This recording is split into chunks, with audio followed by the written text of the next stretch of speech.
नमस्कार दोस्तों, स्वागत है आपका हमारे YouTube चैनल ऐसे हिंदी गुरुजी पर। अपनी राजस्थान के इतिहास की सीरीज चल रही थी और जिसमें अपन पढ़ रहे थे दिल्ली सल्तनत के साथ मेवाड़ का संबंध। आज उसी चैप्टर में अपन पढ़ेंगे सिसोदिया शाखा को। तो सिसोदिया शाखा के अंतर्गत देखिए अपन पढ़ रहे हैं अब महाराणा हमीर को, और उनका शासनकाल देखिए तो उनका शासनकाल था 1326 ईस्वी से 1364 ईस्वी तक। नेक्स्ट देखिए, इनके पिता का नाम हरि सिंह था और इनकी माता का नाम उर्मिला था। इनके दादाजी का नाम लक्ष्मण सिंह था और महाराणा हमीर का उपनाम देखिए तो इनका उपनाम था मेवाड़ का उद्धारक। आगे देखिए, हमीर से पूर्व मेवाड़ के गोहिल शासक रावल कहलाते थे। हमीर से पूर्व मेवाड़ के गोहिल शासक क्या कहलाते थे? रावल। लेकिन हमीर के बाद मेवाड़ के गोहिल शासक राणा या सिसोदिया कहलाए। आगे देखिए, सिसोदिया वंश के पूर्वज बने, यानी सिसोदिया वंश के पूर्वज कौन बने? तो इसका आंसर हो जाएगा राणा हमीर। और यह क्वेश्चन पशुधन सहायक भर्ती 2022 में पूछा गया है। आगे देखिए, सिसोदिया शाखा का संस्थापक था, तो सिसोदिया शाखा का संस्थापक था राहप। लेकिन मेवाड़ में सिसोदिया साम्राज्य का संस्थापक कौन था? तो इसका आंसर हो जाएगा राणा हमीर सिंह। नेक्स्ट देखिए, मेवाड़ का मुक्तिदाता किसे कहा जाता है? तो मेवाड़ का मुक्तिदाता किसे कहा जाता है? तो ये कहा जाता है राणा हमीर को। और यह क्वेश्चन असिस्टेंट टाउन भर्ती 2023 में पूछा गया है। आगे देखिए, कुंभलगढ़ शिलालेख 1460 ईस्वी, इसकी चौथी शिला में हमीर को विषम घाटी पंचानन बताया गया है। यानी कुंभलगढ़ शिलालेख है, उसकी जो चौथी शिला है उसमें हमीर को विषम घाटी पंचानन बताया गया है। और इस विषम घाटी पंचानन का अर्थ क्या होता है? तो वो होता है विकट आक्रमणों में सिंह के समान होना। आगे देखिए, विषम घाटी पंचानन की संज्ञा मेवाड़ के किस शासक को दी गई थी? तो यह दी गई थी राणा हमीर को। और यह क्वेश्चन रीट लेवल 2 भर्ती 2022 में पूछा गया है। नेक्स्ट देखिए, हमीर सिसोदा की छोटी सी जागीर का स्वामी था। अलाउद्दीन के मरने के बाद मोहम्मद बिन तुगलक के समय दिल्ली सल्तनत की हालत कमज़ोर हो गई। वह मालदेव सोनगरा का पुत्र बनवीर या जयसिंह को भी कमज़ोर होता देख 1326 ईस्वी में हमीर ने चित्तौड़ पर अधिकार कर लिया। आगे देखिए, सिंगोली का युद्ध, और यह युद्ध हुआ था 1336 ईस्वी में। और किस किस के बीच हुआ? तो यह हुआ था राणा हमीर और मोहम्मद बिन तुगलक के मध्य। और इस युद्ध में विजय हुई थी हमीर की। आगे देखिए, हमीर का विजय अभियान। तो विजय अभियान में देखिए 1 नंबर पर देखो, हमीर ने जिलवाड़ा के स्वामी राघव को परास्त किया। किसको परास्त किया? जिलवाड़ा के स्वामी थे राघव को परास्त किया। 2 नंबर में देखिए, ईडर के शासक जेतकर्ण को मारा। 3 नंबर में देखिए, पालूर को भस्म किया। 4 नंबर में देखिए, भीलों के दल को परास्त कर भोमट और वागड़ पर अधिकार किया। आगे देखिए, हाड़ा देवी सिंह को बूंदी राज्य दिलाया। नेक्स्ट देखिए, इन्होंने एक मंदिर का निर्माण करवाया था और वो मंदिर था अन्नपूर्णा का मंदिर, यानी बिरवड़ी माता। और यह कहाँ पर स्थित है? तो यह स्थित है चित्तौड़गढ़ में। आगे देखिए, इसके बाद जो शासक बने उनका दिल्ली सल्तनत और मेवाड़ के मध्य कोई घटना, यानी कोई महत्वपूर्ण घटना नहीं घटी। लेकिन फिर भी इन शासकों की महत्वपूर्ण बातों का अपन अध्ययन करेंगे। तो अब देखिए आगे, महाराणा लाखा या लक्ष्मण, और इनका शासनकाल था 1382 ईस्वी से 1421 ईस्वी तक। लाखा के पिता का नाम जैतर सिंह था और इनके दरबार में विद्वान देखिए कौन कौन से विद्वान थे? झोटिंग भट्ट व धनेश्वर भट्ट। लाखा के शासनकाल में जावर में चांदी की खान निकली, यानी इनके जो शासनकाल में जावर स्थान से किसकी खान निकली? चांदी की। आगे देखिए, मेवाड़ के किस शासक के समय जावर में चांदी की खान से खनन प्रारंभ किया गया? तो किया गया था वो खनन प्रारंभ लक्ष्मण सिंह या लाखा के समय। और यह क्वेश्चन राजस्थान पुलिस भर्ती 2018, JN डिप्लोमा भर्ती 2022 में पूछा गया है। आगे देखिए, इनके शासनकाल में निर्माण हुआ, किसका निर्माण हुआ? पिछोला झील का, इनके शासनकाल में पिछोला झील का निर्माण हुआ और उसका निर्माण किसने करवाया था? एक बंजारे द्वारा इसका निर्माण किया गया। आगे देखिए, लाखा ने दिल्ली सुल्तान गयासुद्दीन तुगलक को बदनौर के समीप हराया था। अब अपन पढ़ेंगे महाराणा मोकल को, और इनका शासनकाल देखिए 1421 से 1433 ईस्वी तक इनका शासनकाल रहा। महाराणा मोकल के पिता का नाम महाराणा लाखा था और इनके दरबार में शिल्पी देखिए कौन कौन से शिल्पी रहते थे? मन्ना, फन्ना व विसल इनके दरबार में प्रमुख शिल्पी थे। इनके दरबार में विद्वान देखिए तो इनके दरबार में विद्वान थे योगेश्वर व विष्णु भट्ट। नेक्स्ट देखिए, इन्होंने निर्माण करवाया, यानी किस किस का निर्माण करवाया? तो वो देखिए, एक नंबर में देखिए समिदेश्वर मंदिर का जीर्णोद्धार करवाया, और यह मंदिर कहाँ पर है? चित्तौड़गढ़ में। और कब करवाया था जीर्णोद्धार? 1428 ईस्वी में, और उसके बाद से यह मंदिर मोकल जी का मंदिर कहलाया।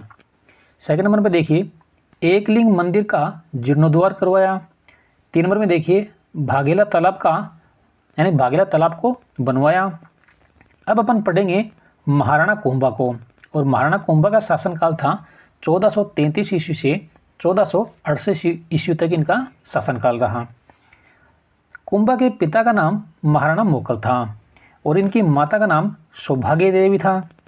और महाराणा कुंभा को क्या कहा जाता था? तो इनको ये कहलाते थे भग्नावशेषों का उद्धारक, चित्तौड़गढ़ दुर्ग का आधुनिक निर्माता और स्थापत्य कला का जनक इनको कहा जाता है महाराणा कुंभा को। वापस से देखिए महाराणा कुंभा क्या कहलाते हैं? भग्नावशेषों का उद्धारक, चित्तौड़गढ़ दुर्ग का आधुनिक निर्माता और स्थापत्य कला का जनक इनको कहा जाता है। नेक्स्ट देखिए, राजस्थानी वास्तुकला का जनक किसे कहा जाता है? तो राजस्थानी वास्तुकला का जनक राणा कुंभा को कहा जाता है। और यह क्वेश्चन JN डिग्री भर्ती 2021 में पूछा गया है। आगे देखिए, आवल बावल की संधि कब हुई? 1453 ईस्वी में। और किन किन के मध्य हुई? तो ये हुई थी राणा कुंभा के मध्य, जो मेवाड़ के शासक थे, और राव जोधा जो मारवाड़ के शासक थे। यानी आवल बावल की संधि किन के मध्य हुई? राणा कुंभा और राव जोधा के मध्य, या आप अपन ऐसे बोल सकते हैं मेवाड़ और मारवाड़ के मध्य हुई।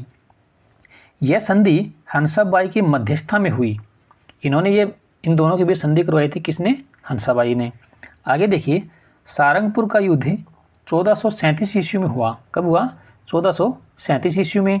और किन किन के मध्य हुआ? तो यह हुआ था महाराणा कुंभा और महमूद खिलजी प्रथम के बीच। और इस युद्ध में किसकी विजय हुई? वो हुई थी महाराणा कुंभा की विजय हुई थी। आगे देखिए, सारंगपुर का युद्ध कब लड़ा गया? तो यह लड़ा गया था 1437 ईस्वी में। और यह क्वेश्चन JN डिग्री भर्ती 2022 में पूछा गया है। आगे देखिए, मालवा विजय के उपलक्ष्य में कुंभा ने चित्तौड़गढ़ में विजय स्तंभ का निर्माण करवाया। और वो कब करवाया? 1440 से 1448 ईस्वी के मध्य। आगे देखिए, मालवा के किस शासक को परास्त कर कुंभा ने कीर्ति स्तंभ का निर्माण करवाया? तो वो कौन से शासक थे? महमूद खिलजी प्रथम।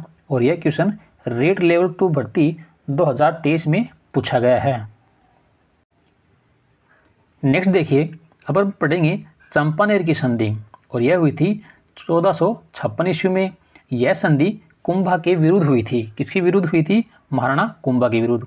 और यह संधि किन किन के बीच हुई? तो देखिए, महमूद खिलजी जो मालवा के शासक थे, और कुतुबुद्दीन जो गुजरात के शासक थे। तो किन के बीच हुई? महमूद खिलजी और कुतुबुद्दीन के बीच। आगे देखिए, चंपानेर की संधि 1456 AD किन राज्यों के बीच हुई थी? तो किन राज्यों के बीच हुई थी? मालवा और गुजरात के बीच। और शासक कौन थे? महमूद खिलजी और कुतुबुद्दीन के बीच। यह क्वेश्चन राजस्थान पुलिस भर्ती 2005, वन रक्षक भर्ती 2022 में पूछा गया है। नेक्स्ट देखिए, अब अपन पढ़ेंगे महाराणा कुंभा द्वारा निर्माण, यानी किस किस का निर्माण करवाया गया वो देखिए। वीर विनोद के रचयिता श्यामल दास के अनुसार मेवाड़ के 84 दुर्गों में से 32 दुर्गों का निर्माण महाराणा कुंभा ने करवाया था। कितने दुर्गों का निर्माण करवाया था? 84 दुर्गों में से 32 दुर्गों का निर्माण। आगे देखिए, वह प्रसिद्ध राजपूत राजा कौन था जिसने राजस्थान में सर्वाधिक दुर्गों का जीर्णोद्धार एवं निर्माण करवाया था, तो वह कौन था? महाराणा कुंभा। और यह क्वेश्चन सेकंड ग्रेड भर्ती 2011 में पूछा गया है। आगे देखिए, महाराणा कुंभा को कितने किलो के निर्माण का श्रेय जाता है, यानी कितने किलो के निर्माण का श्रेय प्राप्त है? तो कितने किलो का है? वो है 32 दुर्गों का। और यह क्वेश्चन सूचना सहायक भर्ती 2013 में पूछा गया है। आगे देखिए, कौन कौन से दुर्ग का निर्माण करवाया? तो महाराणा कुंभा ने कुंभलगढ़ दुर्ग का निर्माण करवाया जो राजसमंद में है। बसंती दुर्ग व बसंतपुर का निर्माण करवाया जो सिरोही में है। अचलगढ़ आरबुद दुर्ग का निर्माण करवाया जो सिरोही में है। बेराठ दुर्ग का निर्माण करवाया जो बदनौर भीलवाड़ा में है। भोमट का दुर्ग मांडलगढ़ और जो भीलवाड़ा में है। मचान दुर्ग जो सिरोही में है। कोम श्याम मंदिर का जीर्णोद्धार करवाया जो चित्तौड़गढ़ में है। श्रृंगार चौरी मंदिर का निर्माण करवाया। एकलिंग नाथ मंदिर का निर्माण करवाया जो कैलाशपुरी उदयपुर में है। और इसके यहाँ महाराणा कुंभा ने खंडित भाग का निर्माण करवाया था। चित्तौड़गढ़ दुर्ग का जीर्णोद्धार करवाया। कुंभा के महल का निर्माण करवाया। 11 नंबर पर देखिए, कीर्ति स्तंभ बनवाया और कहाँ पर? चित्तौड़गढ़ में। अब अपन पढ़ेंगे विजय स्तंभ। इन्होंने विजय स्तंभ का निर्माण करवाया था। तो विजय स्तंभ का निर्माण किसने करवाया? महाराणा कुंभा ने। और यह क्वेश्चन सेकंड ग्रेड भर्ती 2011 में पूछा गया है। और निर्माण कब करवाया था? 1440 से 1448 के मध्य।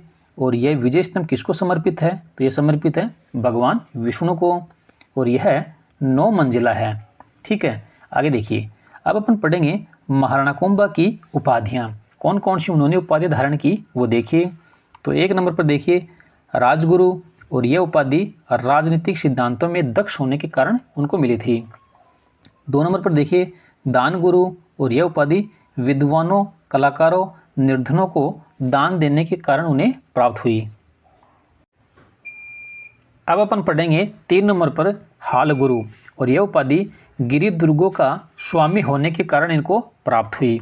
आगे देखिए, हाल गुरु उपाधि धारण करता था।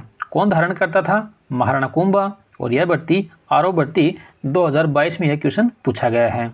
आगे देखिए, नेक्स्ट उपाधि उनकी सेल गुरु। और यह उपाधि उन्हें युद्ध में निपुण होने के कारण प्रदान की गई। 5 नंबर में देखिए चाप गुरु। और यह उपाधि उन्हें धनुर्विद्या का ज्ञाता होने के कारण उनको प्रदान की गई। आगे देखिए 6 नंबर पर परम गुरु। और यह उपाधि उनको विभिन्न विद्याओं का ज्ञाता, अपने समय का सर्वोच्च शासक होने के कारण प्रदान की गई। 7 नंबर में देखिए छाप गुरु। और यह उपाधि उन्हें छापामार युद्ध प्रणाली में निपुण होने के कारण उनको प्रदान की गई। 8 नंबर में देखिए महाराजाधिराज यानी महाराजाधिराज या राव राय। यह उपाधि उनको राजाओं का राजा होने के कारण उनको प्रदान की गई। 9 नंबर में देखिए महाराणा की उपाधि। और यह उपाधि उन्हें अनेक राज्यों को अपने अधिकार में रखने के कारण उन्हें महाराणा की उपाधि प्रदान की गई। नेक्स्ट देखिए राणा रासो। और यह उपाधि विद्वानों का आश्रयदाता होने के कारण उनको प्रदान की गई। 11 नंबर में देखिए हिंदू सुल्तान। और यह उपाधि उनको समकालीन मुस्लिम शासकों से रक्षा करने हेतु प्रदान की गई। 12 नंबर में देखिए नंदीकेश्वर अवतार। और यह उपाधि उन्हें नंदीकेश्वर के मत का अनुसरण करने के कारण उनको प्रदान की गई। नेक्स्ट देखिए 13 नंबर पर नाटक राजकर्ता। और यह उपाधि उन्हें नाट्य शास्त्र का ज्ञाता होने के कारण प्रदान की गई। 14 नंबर में देखिए नरपति। और यह उपाधि उन्हें सामान्य मानव से श्रेष्ठ होने के कारण उनको प्रदान की गई। 15 नंबर में देखिए अश्वपति। और यह उपाधि उन्हें कुशल घुड़सवार होने के कारण प्रदान की गई। 16 नंबर में देखिए गणपति। यह उपाधि उन्हें गण या राज्य का राजा होने के कारण उनको प्रदान की गई। नेक्स्ट उपाधि देखिए उनकी धीमान। और यह उपाधि उन्हें बुद्धिमत्ता पूर्वक निर्माण कार्य करवाने के कारण प्रदान की गई। नेक्स्ट देखिए 18 नंबर पर अभिनव भट्टाचार्य। और यह उपाधि उन्हें श्रेष्ठ वीणा वादक व संगीत के क्षेत्र में विपुल ज्ञान होने के कारण प्रदान की गई। आगे देखिए संगीत ज्ञान के कारण कुंभा को उपाधि प्रदान की गई। कौन सी उपाधि थी वो? अभिनव भट्टाचार्य की। और यह क्वेश्चन एग्रीकल्चर ऑफिसर 2013 में पूछा गया है। आगे देखिए 19 नंबर पर उनकी उपाधि देखिए प्रजापालक, और यह उपाधि उन्हें जनता का हितैषी होने के कारण प्रदान की गई। 20 नंबर में देखिए राणे राय, राय रायण और राय रासवादी। किस राजा को अभिनव भट्टाचार्य, हिंदू सुल्तान, छाप गुरु, राय रायन और दान गुरु की उपाधियों से जाना जाता है? तो किसको जाना जाता है? महाराणा कुंभा को। और यह क्वेश्चन राजस्थान पुलिस भर्ती 2014 में यह क्वेश्चन पूछा गया है। आगे देखिए राजगुरु, दान गुरु, हाल गुरु एवं परम गुरु नामक उपाधियां किस शासक को प्रदान की गई थी? तो किसको की गई थी? वो था महाराणा कुंभा को। और यह क्वेश्चन जल प्रेरी भर्ती 2018 और जयन भर्ती 2022 में क्वेश्चन पूछा गया है। आगे देखिए कौन से शासक अभिनव भट्टाचार्य के नाम से प्रसिद्ध थे? तो कौन थे? महाराणा कुंभा। और यह क्वेश्चन पटवार भर्ती 2021, राजस्थान पुलिस भर्ती 2018 और कनिष्ठ लेखाकार भर्ती 2024 में यह क्वेश्चन पूछा गया है। अब अपन पढ़ेंगे महाराणा कुंभा द्वारा रचित ग्रंथ। देखिए कौन कौन से हैं। आगे देखिए इसमें महाराणा कुंभा स्वयं वेद, मीमांसा, उपनिषद, व्याकरण, राजनीति, साहित्य और संगीत का बड़ा निपुण था, यानी संगीत में बड़े निपुण थे। महाराणा कुंभा एक श्रेष्ठ वीणा वादक था। अब देखिए राणा कुंभा को वाद्य यंत्रों में किसमें दक्षता हासिल थी? तो किसमें थी? वीणा में। और यह क्वेश्चन प्रयोगशाला सहायक भर्ती 2016 में यह क्वेश्चन पूछा गया है। अब देखिए उसके द्वारा रचित ग्रंथ। पहला संगीत राज, यह महाराणा कुंभा के द्वारा रचित है। कुंभा का सर्वश्रेष्ठ एवं सबसे वृद्ध ग्रंथ है यह। कौन सा? संगीत राज। यह ग्रंथ 5 भागों में विभाजित है। कितने भागों में है? 5 भागों में। और वो 5 भाग देखिए कौन कौन से हैं? रतन कोश, गीत रतन कोश, वाद्य रतन कोश, नृत्य रतन कोश और रस रतन कोश। और इनका सेकंड ग्रंथ देखिए वो है संगीत मीमांसा। नेक्स्ट देखिए 3 नंबर पर सूड प्रबंध यानी सुधा प्रबंध ग्रंथ लिखा इन्होंने। 4 नंबर में देखिए रसिक पीरिया जो टीका लिखी गई। 5 नंबर पर ग्रंथ देखिए कामराज रतिसार। 6 नंबर में देखिए चंडी शतक ग्रंथ लिखा। और 7 नंबर में देखिए संगीत रत्नाकर पर टीका लिखी। अब देखिए महाराणा कुंभा द्वारा रचित ग्रंथ संगीत राज कितने कोशों में विभक्त है? तो कितने कोशों में विभक्त है? 5 भागों में, यानी 5 कोशों में विभक्त है। और यह क्वेश्चन पटवारी प्रारंभिक भर्ती 2016, जेएन डिग्री भर्ती 2022 में यह क्वेश्चन पूछा गया है। आगे देखिए सूड प्रबंध के लेखक कौन हैं? तो कौन है? महाराणा कुंभा। और यह क्वेश्चन असिस्टेंट एग्रीकल्चर ऑफिसर भर्ती 2013 में यह क्वेश्चन पूछा गया है। आगे देखिए संगीत राज, संगीत मीमांसा, सूड प्रबंध व रसिक प्रिया किसके द्वारा रचित ग्रंथ हैं? तो यह किसके द्वारा हैं? महाराणा कुंभा के द्वारा। और यह क्वेश्चन आईएन भर्ती 2018 में यह क्वेश्चन पूछा गया है। आगे देखिए सुधा प्रबंध किसने लिखी? तो किसने लिखी थी? महाराणा कुंभा ने। और यह क्वेश्चन जेएन डिग्री भर्ती 2022 में पूछा गया है। आगे देखिए सुधा प्रबंध और कला निधि किसके द्वारा रचित ग्रंथ हैं? तो किसके द्वारा रचित ग्रंथ है ये? महाराणा कुंभा द्वारा। और यह क्वेश्चन सेकंड ग्रेड भर्ती 2017 में यह क्वेश्चन पूछा गया है। अब अपन पढ़ेंगे महाराणा कुंभा के दरबार में विद्वान। तो देखिए इसमें महाराणा कुंभा न केवल वीर, युद्ध कुशल तथा कला प्रेमी भी था। अब विद्वान देखिए श्री सारंग व्यास, और इन्होंने एक रचना लिखी वो थी संगीताचार्य। और यह कुंभा के संगीत गुरु थे। कौन थे कुंभा के संगीत गुरु? श्री सारंग व्यास। सेकंड नंबर पर देखिए कान्हा व्यास, और इन्होंने एकलिंग महात्म्य के रचयिता हैं। यानी कान्हा व्यास की रचना कौन सी है? एकलिंग महात्म्य। और ये संगीत शास्त्र के ज्ञाता थे। एकलिंग महात्म्य का प्रथम भाग राजवर्णन कुंभा ने लिखा। प्रथम भाग किसने लिखा था? महाराणा कुंभा ने। 3 नंबर पर विद्वान देखिए अत्रि भट्ट और 4 नंबर पर महेश। 5 नंबर पर देखिए मंडन, और यह कुंभ का प्रधान शिल्पी व साहित्यकार था और इनके द्वारा रचित ग्रंथ देखिए कौन कौन से हैं।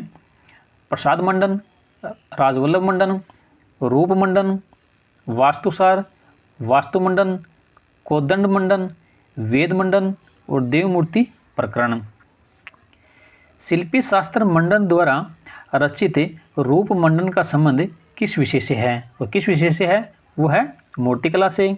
और यह क्वेश्चन राजस्थान पुलिस भर्ती 2014 में पूछा गया है। 6 नंबर पर देखिए नाथा, जो वास्तु मंजरी लिखी। 7 नंबर में देखिए गीत गोविंद, जिन्होंने कलानिधि, उद्दाधारिणी, द्वार दीपिका। आगे देखिए हीरानंद, जो जैन आचार्य थे और ये कुंभा ने इन्हें अपना गुरु मानते थे, यानी कुंभा इन्हें अपना गुरु मानते थे, किनको, हीरानंद को। आगे देखिए दरबार में विद्वान, अब और देखिए इनके दरबार में विद्वान सोम सुंदर सूरी, सोमदेव, मुनि जिनसेन सूरी, मुनि सुंदर, जयचंद सूरी, भुवन कीर्ति, मुनि सुंदर सूरी, सुंदरगणी, भुवन सुंदर, टिल्ला भट्ट, नाथा, अत्रि, महेश आदि इनके दरबार में विद्वान थे। आगे देखिए कुंभा ने कवि राजा की उपाधि किसे प्रदान की, किसे प्रदान की थी, तो वो की थी सोमदेव को। सबसे अधिक किसे मेवाड़ की बौद्धिक व कलात्मक उन्नति का श्रेय जाता है, यानी सबसे अधिक किसे मेवाड़ की बौद्धिक व कलात्मक उन्नति का श्रेय जाता है, तो किसको जाता है, महाराणा कुंभा को। और यह क्वेश्चन आरपीएससी एलडीसी भर्ती 2012 में पूछा गया है। नेक्स्ट देखिए महाराणा कुंभा के विषय में निम्नलिखित में से कौन सा कथन असत्य है, और यह क्वेश्चन सेकंड ग्रेड भर्ती 2011, स्टेनोग्राफ एग्जाम भर्ती 2013 में यह क्वेश्चन पूछा गया है। तो देखिए पहला ऑप्शन देखिए, उन्होंने कुंभलगढ़ का निर्माण करवाया, वे संगीत प्रेमी थे, वे मेवाड़ के महान शासकों में से एक थे, वे स्वयं विद्वान न थे किंतु विद्वानों के आश्रयदाता थे। तो इसमें असत्य कथन कौन सा है, 4 नंबर का, वे स्वयं विद्वान न थे किंतु विद्वानों के आश्रयदाता थे। कुंभा स्वयं में विद्वान भी थे, इसलिए इनको असत्य कथन माना गया है। आगे देखिए कुंभा का गुजरात के साथ संघर्ष का प्रारंभिक कारण क्या था, तो क्या था, नागौर विवाद। और यह क्वेश्चन कॉलेज व्याख्याता भर्ती 2019 में यह क्वेश्चन पूछा गया है। इसी के साथ अपना यह चैप्टर आज कंप्लीट होता है। अब नेक्स्ट चैप्टर मिलेंगे, इसके बाद चैप्टर पढ़ेंगे रणथंभौर के चौहान और जालोर के चौहान। तब तक के लिए वीडियो को वेट कीजिए। नमस्कार।